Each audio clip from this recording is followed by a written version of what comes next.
कुमार स्वागत करता हूं आप सभी का सरस्वती क्लासेस बाय नवीन कुमार यूट्यूब चैनल पर। आज हम अपने क्लास में क्लास 9th के चैप्टर वर्क एंड एनर्जी के बारे में इस वीडियो में डिस्कस करने जा रहे हैं। तो वर्क कब होगा? अगर हम किसी ऑब्जेक्ट पर फोर्स अप्लाई करेंगे और ऑब्जेक्ट मूव करेगा तो हमारा उस दौरान वर्क होगा। और वर्क करने के लिए हमें रिक्वायर्ड होती है एनर्जी की। तो whenever a force makes a body move, then work is said to be done. For doing work, energy is required. अगर हम किसी बॉडी पर फोर्स लगाते हैं और बॉडी मूव करती है तो उस मूवमेंट को वर्क कहा जाता है। जैसे हमारे कोई भी वर्क है उसके लिए हमें एनर्जी की रिक्वायरमेंट होती है और वर्क डिपेंड होता है 2 फैक्टर्स पर। सबसे पहले कि हमारा जो फोर्स अप्लाई किया गया है उसका एक फिक्स मैग्नीट्यूड होना चाहिए और दूसरी जो बॉडी है उसकी एक डिस्टेंस कवर करनी चाहिए कि जिस बॉडी पर हमने फोर्स लगाया है उस बॉडी को एक डिस्टेंस कवर करनी है। अगर डिस्टेंस कवर करेगी बॉडी उस तो हमारा क्या हो जाएगा, वर्क हो जाएगा। तो वर्क 2 फैक्टर पर डिपेंड करता है, magnitude of force and distance cover by या distance through which the body moves या डिस्टेंस कवर्ड बाय बॉडी या ऑब्जेक्ट जिस पर हमने फोर्स अप्लाई किया है। ठीक है, फिर वर्क इज इक्वल टू क्या होता है, work done is equal to होता है फोर्स इनटू डिस्टेंस। ठीक है, फोर्स इनटू क्या होता है, डिस्टेंस होता है। एस यहाँ पर क्या होगी, डिस्टेंस होगी। ठीक है, work done in moving a body is required to the product of force and displacement of the body in the direction of force. इस चीज़ को यहाँ पर हमने नीचे एक्सप्लेन करके लिखा हुआ है। और यूनिट ऑफ फोर्स क्या होती है, यूनिट ऑफ फोर्स होती है न्यूटन और यूनिट ऑफ डिस्टेंस होती है मीटर और डिस्प्लेसमेंट की यूनिट भी क्या होती है, मीटर होती है। तो इस तरह हमारी वर्क की यूनिट क्या होगी। तो देखो, अगर हमें निकालनी है वर्क की यूनिट तो वर्क लिखेंगे और फोर्स की यूनिट न्यूटन और डिस्टेंस की यूनिट मीटर है। तो इस तरह हमारी यूनिट होगी न्यूटन मीटर और 1 newton metre is equal to होता है 1 जूल के। ठीक है, किसके इक्वल होता है, 1 जूल के। ठीक है, तो वर्क की एक यूनिट और क्या होती है, जूल, जो कि एनर्जी की भी यूनिट होती है। तो वर्क कैसी क्वांटिटी है कि स्केलर क्वांटिटी है। क्वांटिटी हमारे 2 टाइप की होती है, vector quantity and scalar quantity. हमारा फोर्स एंड डिस्प्लेसमेंट दोनों वेक्टर क्वांटिटी होती है और डिस्टेंस एक स्केलर क्वांटिटी होती है। तो हमारा वर्क क्या होता है कि स्केलर क्वांटिटी होता है। तो उसके बेस पर हम एक न्यूमेरिकल करने जा रहे हैं जिसमें क्या दे रखा है, how much work is done. Work क्या होगा, हमें फाइंड आउट करना है वर्क क्या होगा। इफ़ फोर्स क्या है, फोर्स अप्लाई किया गया है 10 न्यूटन, तो हमारा फोर्स क्या है, 10 न्यूटन है। और जो डिस्टेंस ऑब्जेक्ट ने कवर की है वो है हमारी 8 मीटर। ठीक है, तो इससे हमें क्या निकालना है, वर्क।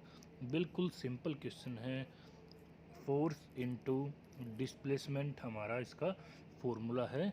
और इसके लिए हम क्या करेंगे, work is equal to 10 into 8 is equal to 80 newton metre या क्या होगा 80 जूल। ठीक है, ये हमारा क्या रहेगा, आंसर रहेगा। ठीक है, हमारा क्या रहेगा, आंसर क्या रहेगा, 80 जूल। फिर हमारे वर्क कितने टाइप के होते हैं, वर्क हमने यहाँ पर 3 टाइप के पढ़े हैं, पॉजिटिव वर्क, नेगेटिव वर्क और ज़ीरो वर्क। कौन कौन से, पॉजिटिव, नेगेटिव और ज़ीरो वर्क। पॉजिटिव वर्क क्या होगा, work is positive when a force acting in the direction of motion of a body. अगर देखो हमारा कोई ऑब्जेक्ट है उस पर हमने कोई फोर्स अप्लाई किया है, फोर्स अप्लाई किया जिस डायरेक्शन में, उसी डायरेक्शन में उसकी मूवमेंट हुई है, मतलब उसने डिस्टेंस जो कवर की है वो उसी डायरेक्शन में की है। तो हमारा यहाँ पर क्या हो जाएगा, एक पॉजिटिव वर्क हो जाएगा, क्योंकि डिस्टेंस जो हमारी है वो फोर्स की डायरेक्शन में ही है। तो ये हमारा कैसा वर्क है? पॉजिटिव वर्क है। अब नेगेटिव वर्क क्या है? नेगेटिव वर्क क्या होगा कि हमारा जो ऑब्जेक्ट है उस पर जो फोर्स अप्लाई किया गया है, फोर्स जिस डायरेक्शन में अप्लाई किया गया है उससे अपोजिट डायरेक्शन में अगर कोई बॉडी की मूवमेंट हो तो वो क्या होगा? वहाँ पर उसका नेगेटिव वर्क होगा। ठीक है, तो उस दौरान वर्क क्या होगा? नेगेटिव होगा। ठीक है। तीसरा है जीरो वर्क। जीरो वर्क क्या है? Work done is zero when force acting at right angle to the direction of the movement. अगर देखो यहाँ से कोई ऑब्जेक्ट मूवमेंट कर रहा है, ठीक है, यहाँ से माना हमने एक इंसान एक बॉक्स को अपने सिर पर रखे हुए चल रहा है, ठीक है, तो ये जो बॉक्स है यहाँ पर जो इसके ऊपर फोर्स अप्लाई कर रहा है तो वो यहाँ पर एक राइट एंगल 90 डिग्री के एंगल पर ट्रैवल कर रहा है, वो यहाँ तक आ गया ऑब्जेक्ट। ठीक है, लेकिन उसके सिर पर क्या है? बॉक्स, तो वो यहाँ पर भी क्या है? परपेंडिकुलर है, यहाँ पर भी 90 डिग्री का एंगल है। तो यहाँ पर उस ऑब्जेक्ट द्वारा जो भी उस बॉक्स को लेकर यहाँ पर लग जाने पर जो काम किया गया है वो क्या है? ज़ीरो। कितना वर्क है वो? ज़ीरो। ओके। तो एनर्जी क्या है? एनर्जी है किसी भी काम को करने की ability. Energy is the ability to do work. किसी कार्य को करने की क्षमता क्या होती है? एनर्जी। और एनर्जी भी एक कैसी क्वांटिटी है? एक स्केलर क्वांटिटी है और जिसकी यूनिट क्या है? जूल होती है। तो एनर्जी की बहुत सारी फॉर्म होती हैं, उनमें से कुछ फॉर्म यहाँ पर लिखी हुई है। Kinetic energy, potential energy, heat energy, light energy, sound energy, electrical energy, nuclear energy, chemical energy, कुछ विंड एनर्जी भी हमारी एनर्जी की फॉर्म होती है। तो इनसे अलग भी एनर्जी की फॉर्म होती है, मत मानना कि इनसे अलग कोई एनर्जी की फॉर्म नहीं होती, इनसे अलग भी एनर्जी की हमारी फॉर्म्स होती हैं। ठीक है। फिर क्या है? Kinetic energy. इस चैप्टर में हम काइनेटिक एनर्जी और पोटेंशियल एनर्जी के बारे में पढ़ेंगे। तो काइनेटिक एनर्जी क्या है? Kinetic energy of a body due to its motion is called kinetic energy. किसी ऑब्जेक्ट के मोशन के कारण जो एनर्जी होती है, जैसे कोई यहाँ से चल रहा है और यहाँ पर पहुँच गया, तो उस दौरान जो एनर्जी है तो वो एनर्जी है काइनेटिक एनर्जी। ठीक है। फिर इसके बाद क्या है? फॉर्मूला क्या है काइनेटिक एनर्जी का? Formula of kinetic energy. The kinetic energy of a moving object या body is measured by the amount of work it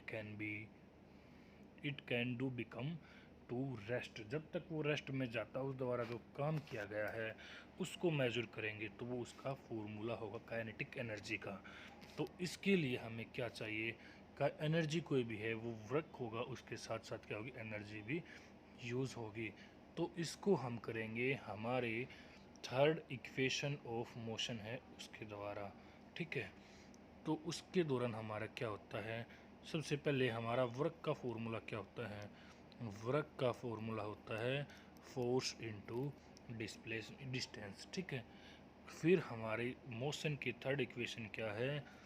we square minus u square is equal to 2as। ठीक है। क्या है? 2as। V is the final velocity, u is the initial velocity और a is the acceleration and s is the distance. ठीक है। तो हम यहाँ पर क्या निकालेंगे? काइनेटिक एनर्जी का फॉर्मूला। ठीक है। तो सबसे पहले हमें यहाँ पर लेना है कि हमारी जो इनिशियल वेलोसिटी है वो हमारी जीरो है। सबसे पहले हमें ये मानकर चलना है। तो यहाँ पर हम डिस्टेंस का फॉर्मूला निकालेंगे कि देखो ये यहाँ पर 2a मल्टीप्लाई में है तो दूसरी साइड जाके क्या हो जाएगा? डिवाइड में। तो हमारी यहाँ पर इक्वेशन बनेगी v square minus u square upon 2a। ठीक है। इसके बाद ये हमारी क्या है? डिस्टेंस का फॉर्मूला यहाँ पर बन गया इस इक्वेशन से। तो अगर हम वर्क निकालेंगे तो वर्क का फॉर्मूला क्या होगा, फोर्स इनटू डिस्टेंस। लेकिन फोर्स का एक फॉर्मूला भी होता है, फोर्स का फॉर्मूला होता है मास इनटू एक्सेलरेशन। तो फोर्स की जगह हम मास इनटू एक्सेलरेशन को पुट करेंगे, mass into acceleration into v square minus u square upon 2a। और a से क्या होगा, a कैंसिल आउट हो जाएगा। और हमारी जो v की जो वैल्यू है, v की वैल्यू क्या है हमारी यहाँ पर, v की वैल्यू यहाँ पर, u की वैल्यू हमारी क्या है, 0। क्योंकि ऑब्जेक्ट है हमारा वो क्या है, उसकी इनिशियल वैल्यू हमने क्या मानी, वेलोसिटी 0 मानी है। तो अब हमारा क्या होगा, अब देखो यहाँ पर a से a कैंसिल आउट होने के बाद क्या बचा है हमारा, work is equal to m into v square minus, अगर 0 का स्केयर माइनस करेंगे तो 0 ही रहेगा, 0 का स्केयर 0 रहेगा। तो वर्क इज इक्वल टू क्या हो जाएगा, m इंटू वी स्केयर या 1/2 m वी स्केयर। ये हमारा फॉर्मूला होगा काइनेटिक एनर्जी का। तो kinetic energy is equal to half m v square. ठीक है, ये हमारे काइनेटिक इक्वेशन का, या काइनेटिक एनर्जी का फॉर्मूला यहाँ पर बनकर तैयार हो गया है। ठीक है, हमें याद रखना हमारा काइनेटिक एनर्जी का फॉर्मूला क्या है। तो हमारा काइनेटिक एनर्जी का फॉर्मूला क्या है, 1/2 एम वी स्केयर। ठीक है, उसके बाद हमें यहाँ पर एक न्यूमेरिकल करने जा रहे हैं काइनेटिक एनर्जी निकालने के लिए। An object of mass 15 kg is moving with a uniform velocity of 4 metre per second. What is the kinetic energy possessed by the object. तो काइनेटिक एनर्जी निकालनी है हमें। यहाँ पर हमारे पास क्या क्या दिया हुआ है, मास दिया हुआ है 15 kg, और क्या दिया हुआ है हमारे पास, और हमारे पास दिया हुआ है v की वैल्यू 4 मीटर पर सेकंड है। ठीक है, 4 मीटर पर सेकंड है। ओके, तो हमें निकालना क्या है, काइनेटिक एनर्जी। तो काइनेटिक एनर्जी निकालने के लिए 1/2 एम वी स्केयर, तो 1/2 इंटू 15 इंटू 4 इंटू 4, और 2 2 ज़ा 4, तो 15 2 ज़ा 30 और 34 ज़ा 120 जूल इज़ द आंसर। तो हमारा यहाँ पर आंसर कितना आएगा, 120 जूल। ओके, फिर है पोटेंशियल एनर्जी। पोटेंशियल एनर्जी क्या है, पोटेंशियल एनर्जी है किसी ऑब्जेक्ट के उसकी पोजीशन या सेफ के चेंज होने में जो एनर्जी होती है वो क्या होती है, इसकी potential energy. The energy of a body due to its position, उसकी पोजीशन और उसकी चेंज इन सेफ, पोजीशन और उसके चेंज इन सेफ के कारण जो एनर्जी होती है उसके अंदर वो क्या होती है, पोटेंशियल एनर्जी। फिर होती है ग्रेविटेशनल पोटेंशियल एनर्जी, जिसके अगर बॉडी के ऊपर क्या हो रहा है, ग्रेविटी का अगर फोर्स लग रहा है तो उसके ऊपर क्या होगा, जैसे हमारा कोई ऑब्जेक्ट है वो किसी हाइट पर रखा हुआ है तो उस समय उसके ऊपर जो एनर्जी है वो है ग्रेविटेशनल पोटेंशियल एनर्जी। उसके अंदर जो एनर्जी है वो कौन सी है, ग्रेविटेशनल पोटेंशियल एनर्जी। ठीक है, फिर है elastic potential energy. Elastic potential energy कैसे है, जैसे हम किसी रबड़ को खींच रहे हैं, छोटी रबड़ है उसको खींचें तो बड़ी हो जाएगी, उसके जो साइज़ इंक्रीज होने के कारण जो उसके अंदर एनर्जी है वो क्या है, potential, elastic potential energy. The energy of a body due to change its shape and size is called elastic potential energy. तो अगर हम काइनेटिक एनर्जी और पोटेंशियल एनर्जी को ऐड कर दें तो हमारी कौन सी एनर्जी बन जाती है, मैकेनिकल एनर्जी। तो पोटेंशियल एनर्जी का फॉर्मूला है mgh। m be the mass of the body, g is the acceleration due to gravity, and h is the height of body या ऑब्जेक्ट। तो अब इसके बेस पर हम एक न्यूमेरिकल करने जा रहे हैं। If acceleration due to gravity is 10 metre पर सेकंड स्क्वायर, मतलब जी की वैल्यू है 10 मीटर पर सेकंड स्क्वायर। उसके बाद क्या दे रखा है, what is the potential energy of the body. Potential energy क्या होगी कि वहाँ पर उसका मास 5 kg है और उसकी हाइट है वो 5 मीटर है। तो बिल्कुल आसान हमारा क्वेश्चन हो चुका है। यहाँ पर क्या होगा, 5m, जी की वैल्यू 10 और h की वैल्यू 5, तो 5 5 से 25 और 10 जा 250 जूल हमारा यहाँ पर आंसर आ चुका है। तो ये हमारा चैप्टर था वर्क एंड एनर्जी। ठीक है, वर्क एंड एनर्जी चैप्टर था जिसका हमारा एक पार्ट पूरा हो चुका है। अब हमारा बचता है पावर, उसको हम अगली वीडियो में कवर करेंगे।